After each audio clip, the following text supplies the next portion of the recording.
Hey there, you're watching Bare Knuckle Binder. Welcome to the channel. My name's Eric.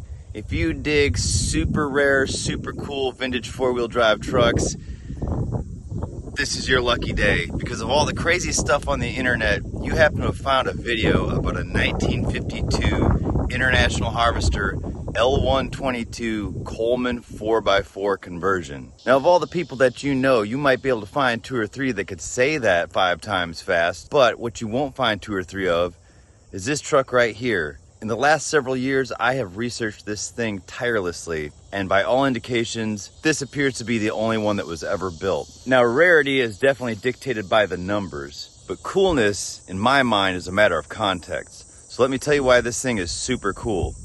This thing was built in 1952, and in 1952, if you wanted a four-wheel drive truck, you only had a few options. One was military surplus, so you had something that was probably going to be World War II, which was at least 7 years old at the time. Or if you wanted a new truck, the only major manufacturer that was making a four-wheel drive truck at the time was Dodge, with the Dodge Power Wagon, which was basically one step away from military surplus in itself. Now, there were a few companies making four-wheel drives, more boutique, small manufacturers, but we're talking about major manufacturers. Like if you wanted a Ford or a Chevy or an International, Studebaker, whatever, with a four-wheel drive, you had to get a conversion. Now, probably the best-known company in the 1950s that was offering 4x4 conversions was NAPCO.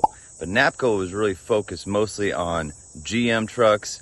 You'll see a few Studebakers here and there. I've never seen an International converted by NAPCO. Possibly the reason for that is by the time that NAPCO really got in the swing of things in the mid-50s, International was already offering four-wheel drives. International's first civilian four-wheel drives were introduced in late 1953 with the R140 and 160 series trucks. The 140, 160 series extended through the R series, the S series, the A series, and the B. International's first light line four-wheel drive for civilian use was introduced in late 55 with the S-124 4x4 series.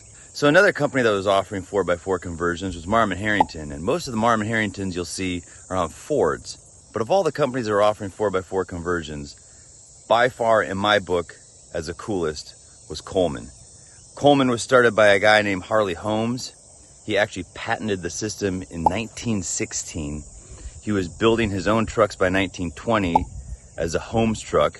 In 1921, it became the Plains Motor Corporation, and then in 1922, the Coleman brothers bought a 51% controlling interest in the company. Now, the crazy thing about the Coleman is just how it's built. It's the only four-wheel drive system that I'm aware of that doesn't have a knuckle. Now, with a conventional four-wheel drive, the front axle, a Dana or an Eaton-style axle, has drive shafts coming out of a floating differential into a knuckle and then a spindle. But a Coleman has solid axle shafts. There is no knuckle, and it comes out to the end of the axle and has basically a gyroscope. Now, before the Coleman brothers bought in 1922, Harley Holmes had already developed a 4x4 conversion for a Ford truck. So that would be a Model TT at the time. So it's interesting to see that a 4x4 conversion actually predates World War II. However, with Coleman, their main bread and butter was their own trucks. They built some legendary 4x4 trucks. They were really heavy duty. They were basically tugboats on land.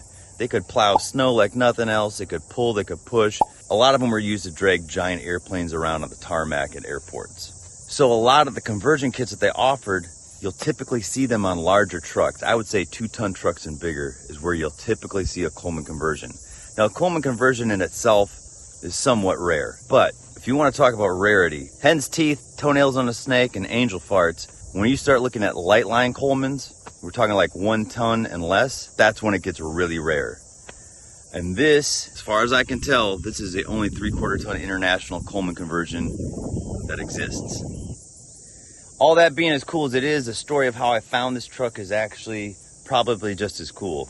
Because in late 2020, I went up to Oregon House, California. It's a tiny little blip on the map in the Sierra Nevada foothills of Northern California. I'd gone up there to look at the S160 4x4, also known as Della. A few videos back, you can learn all about that truck. However, when I was about to leave after I'd bought that truck, they asked me if I would be interested in anything else because they're trying to clear out a junkyard. And I said, well, if you have any 50s four-wheel drive Internationals, I'm interested. And they said, well, there's one down in the woods by the house. And I said, that sounds like the one I want to see. So I had to drive about a mile or so down the road and then walk back about half a mile. On the edge of a clearing on the edge of the woods, there was this truck sitting there. No wheels, no motor, no transmission, no hood, barely a seat. This thing was basically stripped down and left to die, but the thing it did have was a Coleman axle. Being a vintage 4x4 junkie myself, I couldn't really believe what I was seeing. I saw that Coleman hub, I was like, well, this looks like a Coleman, but I can't believe it is because I've never seen one this small. But then I crawled underneath it and confirmed it, because on the Timken T32 transfer case, there was a rebranded serial tag that said Coleman Motor Corporation. And at that point, I knew I had found a unicorn. So if you've been following this channel for a while, in typical Bare Knuckle Binder fashion, instead of hauling it up on a trailer, hauling it all the way back to Texas, I grabbed the axles and the transfer case, took those back to Texas, rebuilt them, found a motor, found a transmission, found a seat, found all the missing pieces.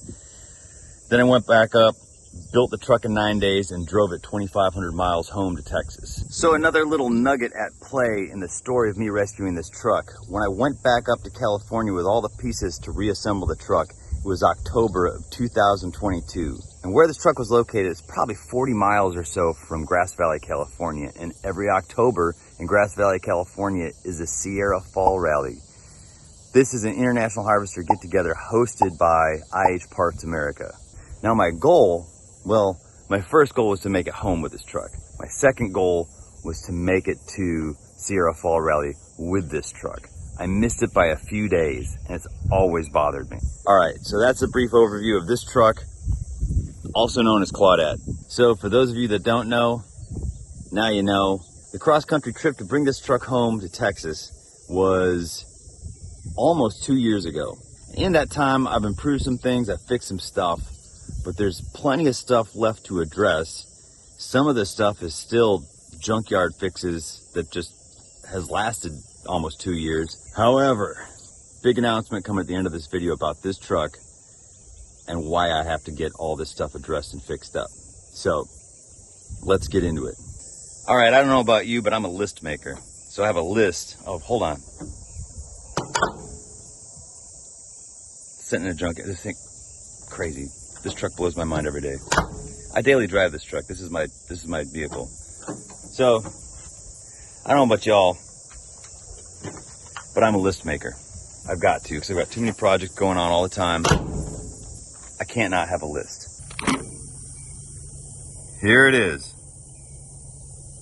So to keep this video as short, concise, and focused as possible, because I will get on tangents and ramble if I'm allowed to, I'm just gonna work my way down this list, describe what I'm talking about with everything. If I see something else, I'll talk about that. Then we're done with the list. I'll tell you the big news. All right, so the first thing, spring re-arch. When I got this truck, it had the incorrect front leaf springs. I tracked down a set of the correct leaf springs, but as you can see, they are flat. And they weren't flat until I put this bumper winch on there, which we'll talk about in a second. However, I have another set of front leaf springs for this thing. And out of the two sets that I have, I'm going to make one really good keeper set. I'm going to re-arch these ones and I think add 1 or 2 leaves for extra support with that winch, because that adds a bunch of weight to the front. I'm sure you're really impressed by that custom lengthened drag link. That is nice. I don't think the rear leaf springs really need to be re-arched.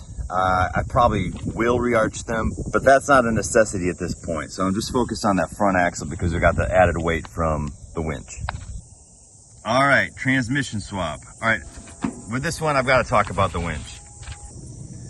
All right, so this winch was not on here when I got it. When I got this truck, it had been, the front bumper had been cut off. Now, I have some theories on to why that was. I'm assuming this thing being a 4-wheel drive on the Sierra Nevada, this probably had a snowplow in the front of it.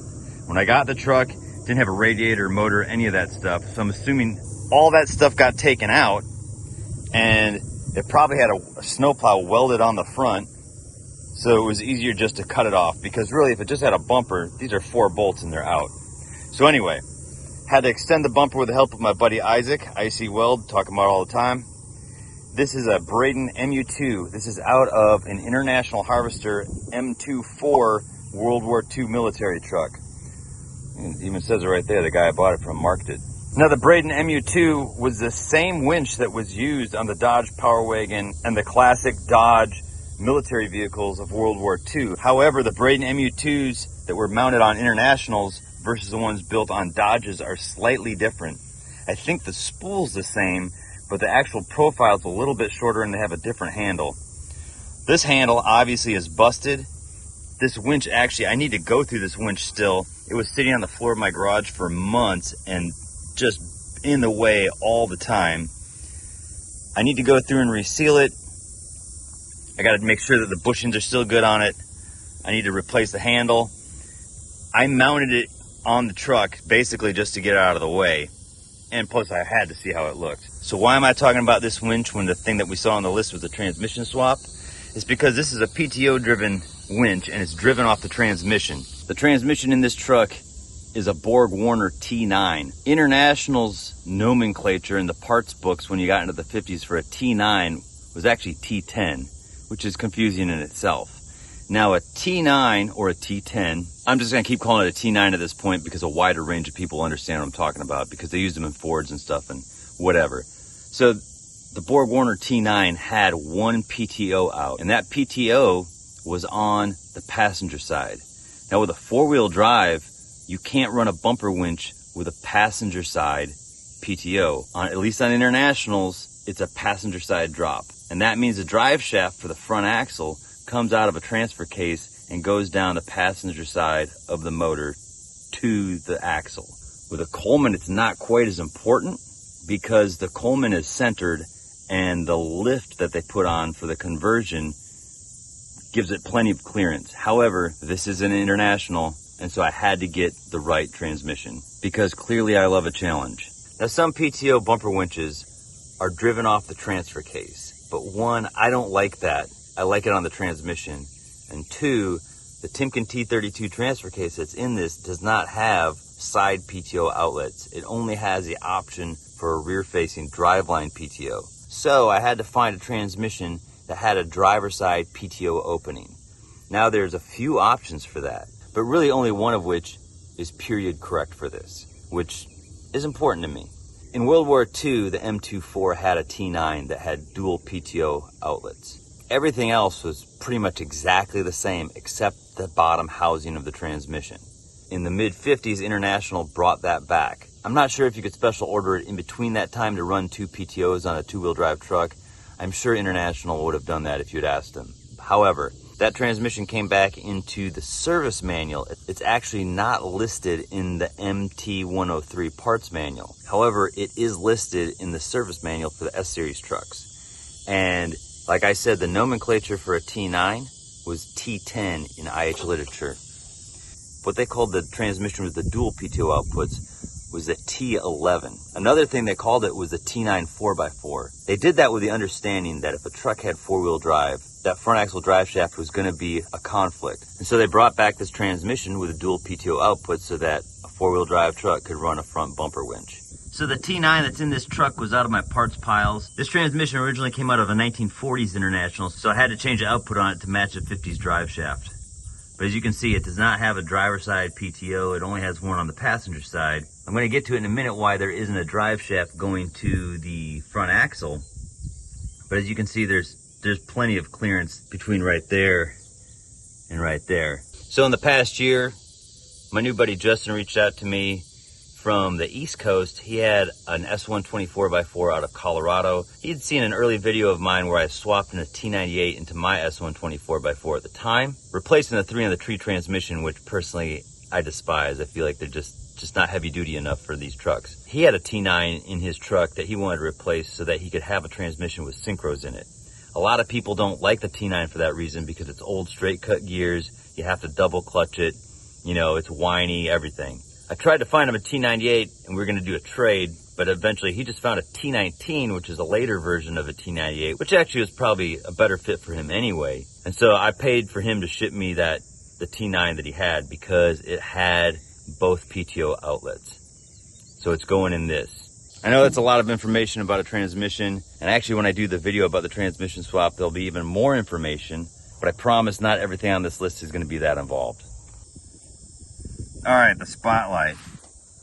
Got a spotlight on this thing, a roof mounted one, super cool.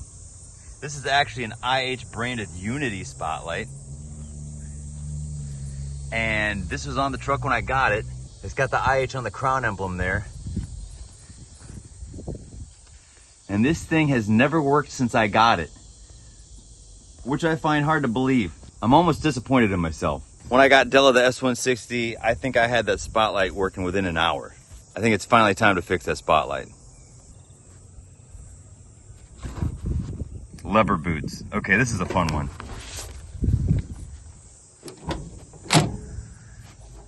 So, look at this.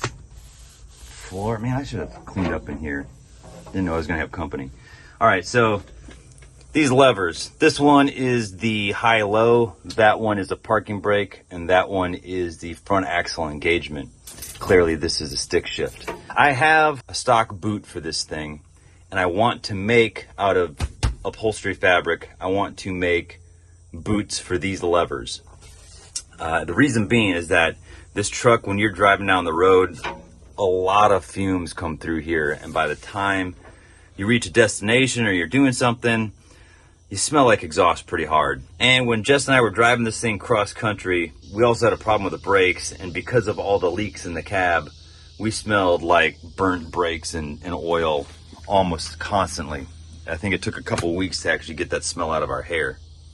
With these boots, I'm trying to get like a really classic, almost like how they used to make them out of leather. I don't think I need to make them out of leather. If I really love the idea, once I get it done, maybe I'll just keep the patterns and make them out of leather after that. There has to be another lever added here for the PTO once I get that working, but I think I might try to get it, you know, back here more. These actually had boots on the throttle shaft here, and these trucks, probably about 1% of them remain, but I actually have one that I found in a junkyard. I'm gonna put it on here, and I'm gonna improve this thing because it's all cracked up. Anyway, that's what I meant about the lever boots. It's basically just a way of sealing up the cab. There's a few holes in the firewall too that I'll put something over. All right, the transfer case, declutcher repair, and sealing sleeves. I made a video about this a few months back, but on the Timken T32 transfer case, this declutcher here was leaking really bad, and I opened it up and it had been wallered out. So I have not yet taken that thing to my machinist to see if he can fix it. If I can't get the declutcher fixed, I'm gonna have to get it replaced somehow. I think I know of a parts unit, but we'll just have to see about that.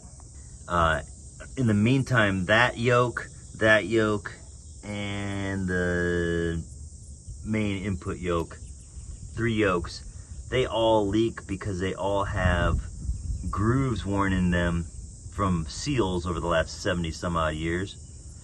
And so I need to get them lathed down and then re-sleeved so that they stop leaking oil. Glove box bolt, dash bolts, fix rattle. All right, this is a little one. It's dumb, but man, it's annoying. So let's talk about that. I took the whole dash home with me when I got the axles in the transfer case. A bunch of this stuff is still in here from the trip. I took this whole dash home with me, and at the time, I welded up a steel glove box. Cool. Works great, except this bolt here, that should be a round head, and then the nut and the end of the bolt should be on the other side. How it is now, this thing rattles on it. You can see a wear mark on that nut even. So when we were driving cross country, this glove box was sitting here just partially open so it wouldn't rattle.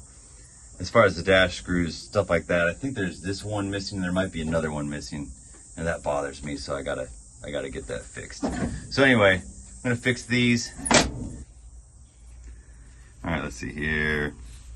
Winch drive shaft and spool, winch reseal. I think I talked about most of this, but I have to take this whole winch apart, reseal it, you know, make sure everything's kosher. Remember, with the transmission swap and this winch getting worked through, it still needs a drive shaft that goes to the PTO drive. I have an original Aero Gear Company PTO drive, the same as the one that's on Della. So that should be fine. I still need the actual shaft that goes between that and the winch. And when that's done, I need to spool it up with fresh cable. All right, turn signal indicators. This is stupid. A tiny thing. I could probably fix this right now. All right, so on an L series dash, it has turn signal indicators. And if you wire it up right, they'll flash. Left turn signal doesn't work. That bothers me. I want to fix it. All right, new tires, tie rod ends. Highway tires, question mark? Okay, what's that about? Well, a tie rod thing is pretty self-explanatory, and I guess the new tires are too. Look at these tires, they are scalloped. The rears are fine. These ones though, if you look at this, you can see the height difference. This is from having loose tie rod ends, and it's from having the tires, the front wheels slightly out of alignment. Now there's not a lot of alignment available on a Coleman axle, or at least this era of Coleman axle. It's pretty much just toe in. But I mean, it actually rides really nice. But these tires were working against worn out tie rod ends, a bad toe in, and they weren't balanced, which is tough with an open center wheel. Like, you gotta find somebody who can balance something like that, which I didn't have time to do at the time. So I need to get 2 new tires for this truck. I might put the rears on the front because they're still worn pretty straight. And I like to have the bigger ones on the back just because when you're hauling ass down the road, you get a little bit more road speed if the diameter of the rear tires is bigger. It's math. Okay, so about the tie rod ends. These guys right here. Now, if you saw the original videos of me fixing this thing up, I think I mentioned that the tie rod was bent significantly. And everyone's favorite welder and fix-it guy, IC Weld, actually straightened that thing out perfectly. It was pretty amazing, and he's got a video about that, if I'm not mistaken. Even though it's straight, tie rod ends they're loose, they need to be changed. I've put off changing the tie rod ends until I get new tires for this thing because I felt that the worn out scooped tires might destroy a good set of new tie rod ends. Now, just as a friendly tip, I could have found cheap Chinese knockoff tie rod ends that would fit this truck, but cheap parts aren't worth it. Cheap parts are more expensive than seemingly expensive parts in this day and age. What I chose to do is I have a buddy in Canada, and he has a business called Pre-60s Vintage Auto Supply. His name's Shay, super good guy, super competitive pricing. For what he's selling, his prices are amazing. All the hot rod guys know about this guy because he has the stuff. All I had to do was tell him what I was looking for, the size, the pitch, everything of these tie rod ends, and he sent me new old stock tie rod ends. Yes, they cost more than the cheap Chinese crap that I could have bought to just stick them on here, but I guarantee these things will last 10 times as long as those tie rod ends I could have got off eBay.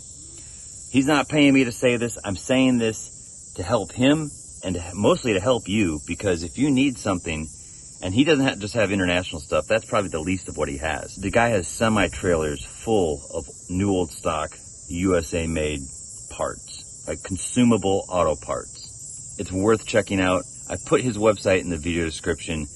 Do yourself a favor and check it out, because I'll add this one last thing. If you deal with vintage vehicles, which, you know, in this day and age, one of the biggest complaints you will hear is that the modern parts are trash. They aren't made in the USA. They're just, you know, you're buying them on a lick and a promise. You don't know what you're getting, and a lot of it is just garbage. But the thing is, money talks, not just complaining. How you spend your money on this stuff is actually what's going to make a difference. I'm not getting paid to say this. I just really think he's a great guy. I think he's running a great business, and he's got great stuff. So, all right, clean and reseal front diff. All right, as long as I'm down here, the differential in the front axle. Here's a cool thing about Coleman axles. One of the coolest things about Coleman conversions, other than these giant domes that look super awesome, one of the coolest things about Coleman conversions is that they use proprietary parts, which means that the differential that's in this front axle is the same as the differential that's in the rear axle. They're both IH differentials.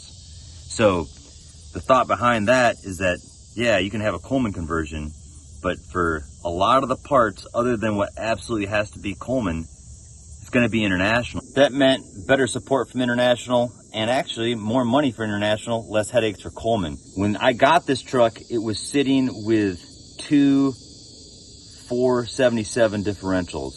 So I put 916 tires on this truck to get a little more diameter for road speed, and I put 410 differentials in it. This is one piece that I got after the fact. I bought this from a guy in California while I was working on the truck. I drove down the mountain, bought it from him in a gas station. Now it just so happens that both the front axle and the rear axle are both out of International A-120 4x4s, and they both have power lock, which is International's marketing term for their locking differential. So this thing in four-wheel drive will go places.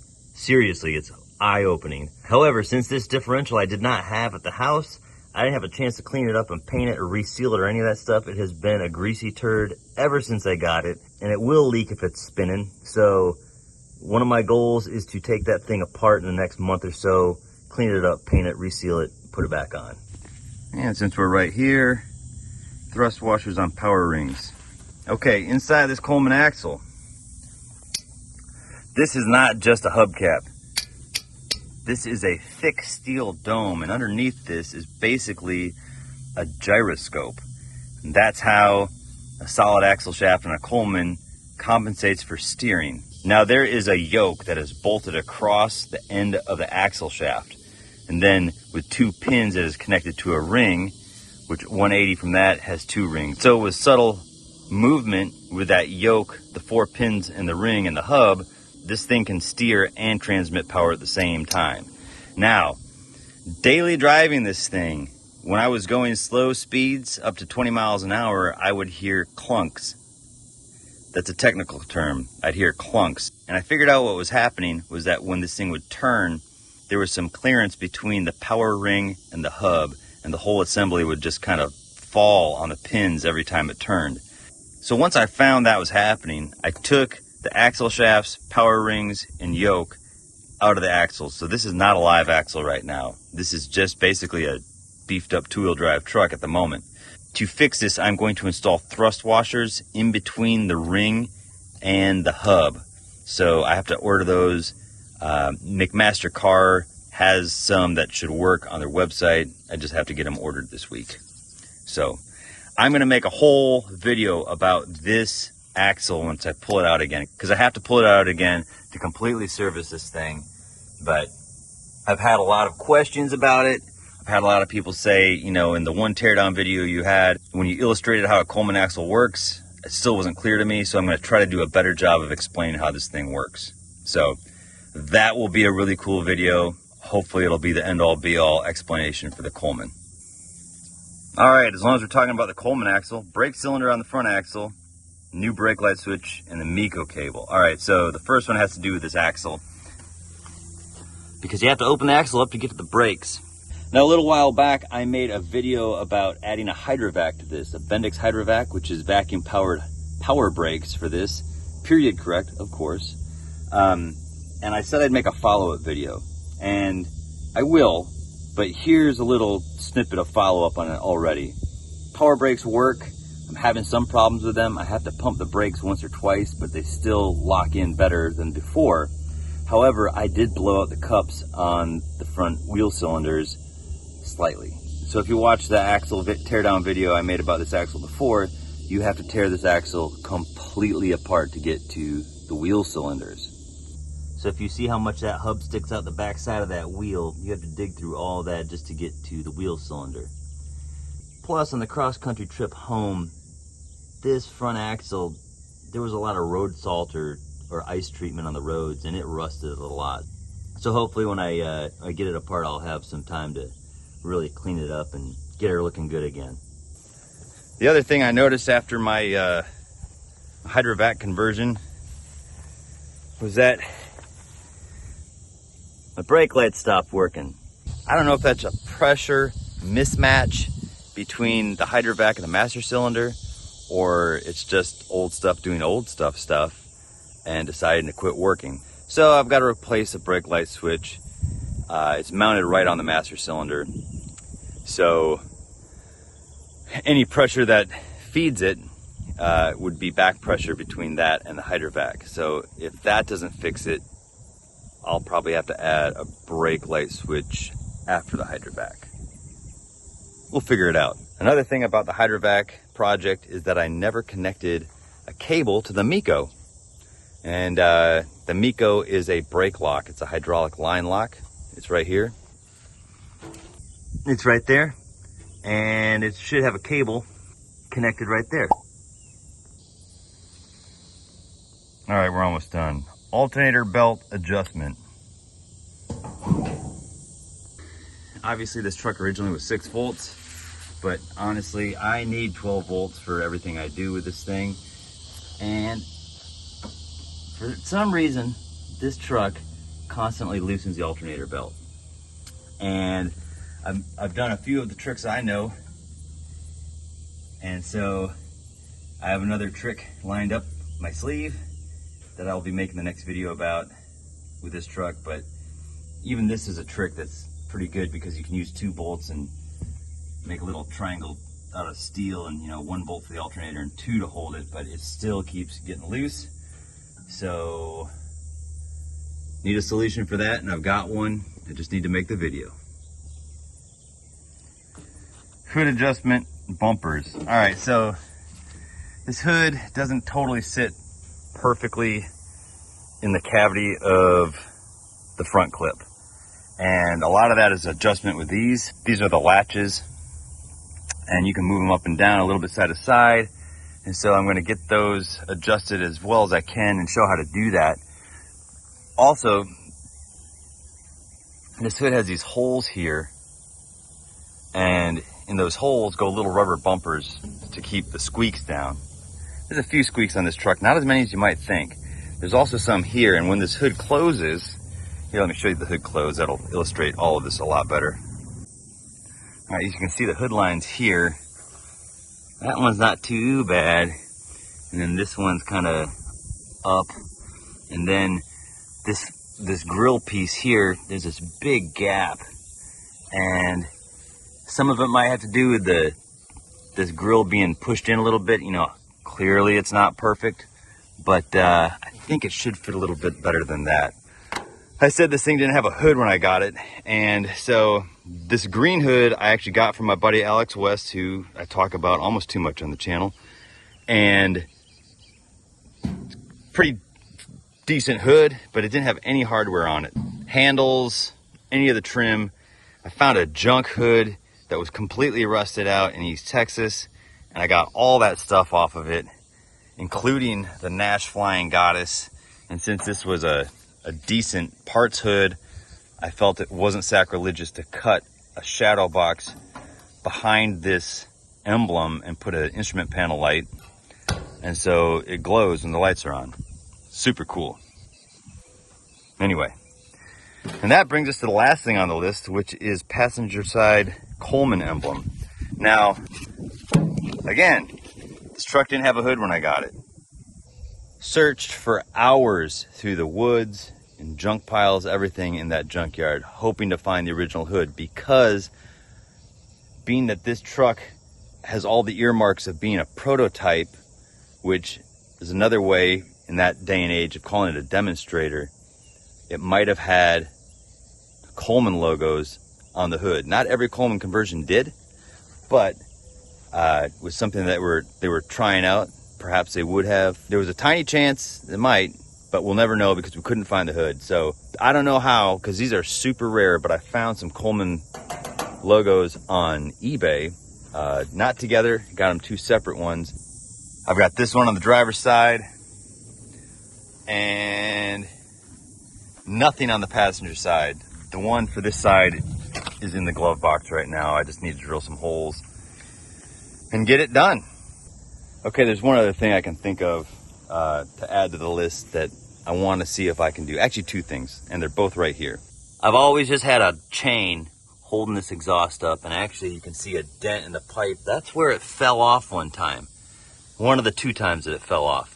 My buddy Josh, who runs the Working Class Trucks Instagram account, has said that he thinks that this tailpipe, this muffler, my exhaust is just hanging down too low because you can see it that low when the truck is sitting there. So I think Josh is a good guy. I respect his opinion, and I agree with him a little bit. So I'm gonna see if I can't bring that exhaust up a little bit closer to the truck. And I have a downturn for this thing that I want to weld on. Also, if I have time, I need to make brackets and mount the vacuum reservoir for the Bendix Hydrovac, so I have a little more braking power in reserve. So that's 2 things I got to add to the list that aren't on there right now.